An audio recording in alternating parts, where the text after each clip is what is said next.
majina anaitwa Musa, ni kijana ambaye amefanyiwa ukatili na bondia Hassan Mwakinyo huko nyumbani kwao Tanga. Musa anasema alikuwa anapita nyumbani kwa Hassan Mwakinyo, mwisho wa siku alikuwa analokota nazi. Hassan Mwakinyo naye alimkuta kijana huyo na kumchukua na kumwingiza nyumbani kwake, kisha na kumkatakata na visu na kumfungulia mbwa. Kijana huyo aeleza hayo. Hassan Mwakinyo naye aeleza sababu za kufanya ukatili huo.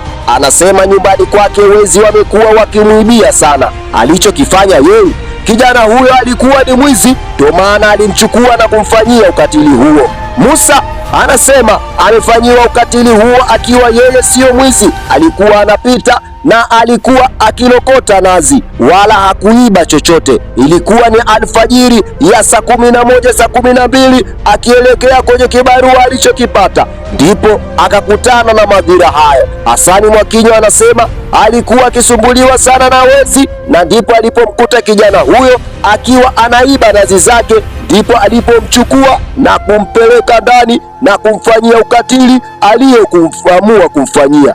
Je, bondia Hassan Mwakinyo yupo sahihi na ukatili aliyofanya au hayupo sahihi? Kwangu mimi naona yupo sahihi. Angemchukua kijana huyo na kumpeleka sehemu husika, sheria ikafata mkondo wake. Alichokifanya yeye ni kuchukua sheria mkononi.